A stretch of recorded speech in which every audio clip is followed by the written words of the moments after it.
Students, मैं Sunita Y Tiwari Shri संत गाडगे महाराज हिंदी विद्यालय भुसावल आज इस वीडियो के माध्यम से पाठ 9 पर्यावरण व्यवस्थापन के अंतर्गत कचरे के वर्गीकरण यानी विघटनशील कचरा, अविघटनशील कचरा, ठोस कचरे के क्या क्या दुष्परिणाम हो सकते हैं, ठोस कचरे का व्यवस्थापन किस प्रकार किया जा सकता है और ठोस कचरा व्यवस्थापन के कौन कौन से नियम हैं, इन विशेष मुद्दों पर चर्चा करेंगे।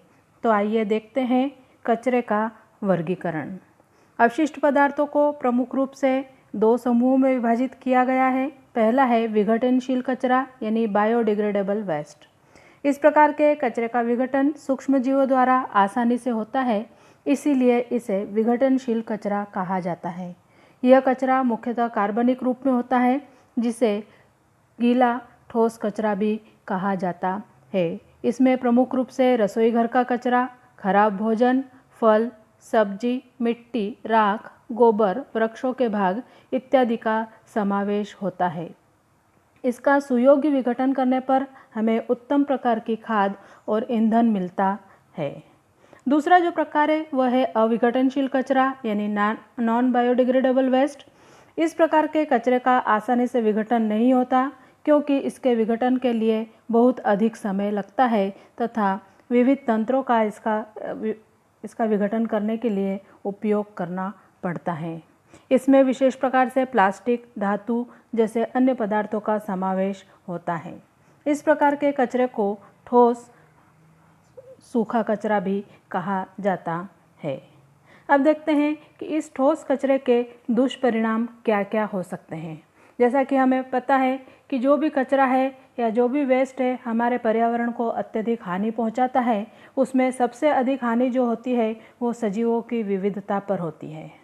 दूसरा होता है कि ठोस कचरे के द्वारा विभिन्न प्रकार के रोग उत्पन्न होते हैं।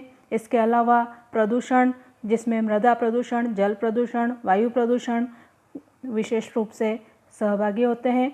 इसके अलावा कचरे की बदबू के कारण वातावरण प्रदूषित होता है, कई विषैली गैसों की निर्मित होती है तथा प्राकृतिक सौंदर्य का भी नाश होता है। इसीलिए ठोस कचरे के व्यवस्थापन की उचित प्रबंधन की आवश्यकता है। ठोस कचरे के व्यवस्थापन के लिए जो आवश्यकता है उसके द्वारा हम पर्यावरण प्रदूषण की रोकथाम कर सकते हैं। ऊर्जा निर्मित तथा खाद्य निर्मित के अवसर उपलब्ध होते हैं। इसके अलावा ठोस कचरे की प्रक्रिया के द्वारा प्राकृतिक संसाधनों पर से भार कम करने में भी योगदान मिलता है।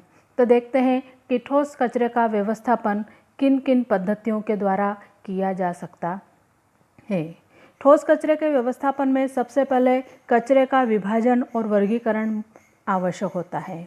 उसके पश्चात जो जैव चिकित्सकीय जो कचरा होता है उसका भट्टी के द्वारा उच्च तापमान पर कूड़े का ज्वलन किया जाता है, जिसके द्वारा जैव चिकित्सकीय कूड़ा व्यवस्थापन किया जा सकता है। एक अन्य जो प्रक्रिया है उसे कहा जाता है पायरोलिसिस, यानी जब उच्च तापमान पर कूड़े का ज्वलन कर ऊर्जा निर्मित की जाती है तो उस प्रक्रिया को पायरोलिसिस कहा जाता है, जिसके द्वारा बायोगैस तथा बायोगैस से चलने वाले विद्युत ऊर्जा निर्मित प्रकल्प बनाए जा सकते हैं। इसके अलावा औद्योगिक ठोस कचरे का व्यवस्थापन भूमि भरण पद्धति के द्वारा भी किया जा सकता है।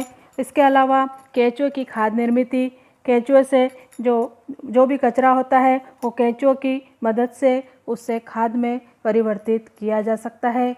और सुरक्षित कूड़ा डालने के यदि स्थल बनाए जाते हैं तो भी हम कचरे का विभाजन उचित तरीके से कर सकते हैं। इसके अलावा कंपोस्टिंग की प्रक्रिया के द्वारा भी जैविक खाद का निर्माण किया जा सकता है, जो कि फसलों के लिए अत्यधिक उपयोगी होती है। इस प्रकार ठोस कचरे के व्यवस्थापन के द्वारा हम पर्यावरण प्रदूषण की रोकथाम तथा परिसर को स्वच्छ कर सकते हैं तथा आरोग्य संरक्षण और जीवन का स्तर सुधारने के लिए तथा पर्यावरण को संतुलित बनाए रखने के लिए ठोस कचरे व्यवस्थापन की विभिन्न पद्धतियों का उपयोग कर सकते हैं। अब देखते हैं ठोस कचरा व्यवस्थापन के नियम। ठोस कचरा व्यवस्थापन के 7 नियम हैं, जिसमें पहला जो नियम है वह है पुनः उपयोग अर्थात रीयूज़। उपयोगी वस्तुएं व्यर्थ होने पर भी उनका अन्य जगहों पर उचित उपयोग किया जाए तो उस पद्धति को पुनर्उपयोग या रीयूज़ कहा जाता है। दूसरा जो नियम है वह है रिफ्यूज़ यानी उपयोग करने से इनकार। जैसे कि प्लास्टिक, थर्माकोल जैसे अवघटनशील पदार्थों से बनी वस्तुओं का उपयोग नहीं करना चाहिए, ऐसा हमें प्रण लेना चाहिए। तीसरा जो है वह है चक्रीकरण यानी रिसाइकल, यानी अपशिष्ट पदार्थों पर पुनः चक्रीकरण की प्रक्रिया करके उनसे उपयुक्त पदार्थ बनाए जाएं। जैसे उदाहरण के तौर पर कागज, कांच का पुनर्चक्रीकरण किया जा सकता है। उसके पश्चात है पुनः विचार यानी रीथिंक। दैनिक जीवन में वस्तुओं के उपयोग के बारे में अपनी आदतें, अपने कृत्य तथा उनके परिणाम का पुनश्च नए दृष्टि से विचार करना तथा उनका पुनः उपयोग करना, उस नियम को पुनः विचार या रीथिंक में रखा गया है। इसके पश्चात है कम उपयोग करना यानी रिड्यूस। संसाधन व्यर्थ न जाए इसलिए ऐसी वस्तुओं का उपयोग कम करना, पुरानी वस्तुओं का पुनः उपयोग करना, अनेक व्यक्तियों का मिलकर एक वस्तु का उपयोग करना, उपयोग में लाओ और फेंक दो यानी यूज एंड थ्रो प्रकार की वस्तुओं का उपयोग को टालना चाहिए। इसके पश्चात है संशोधन यानी रिसर्च। वर्तमान में उपयोग से बाहर आए हुए अपशिष्ट पदार्थ फिर से उपयोग में कैसे लाए जा सकते हैं, इस विषय में भी संशोधन करना चाहिए।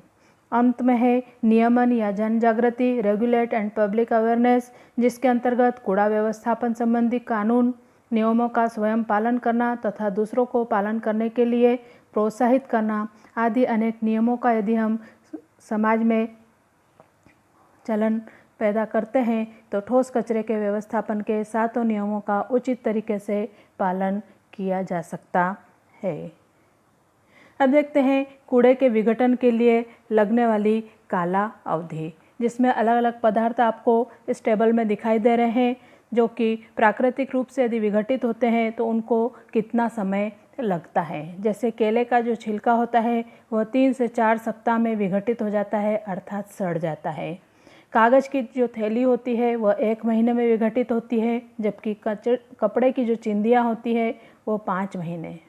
ऊनी मोज़ों को विघटित होने में 1 वर्ष लगता है, जबकि लकड़ी को विघटित होने में 10 से 15 वर्ष लगते हैं।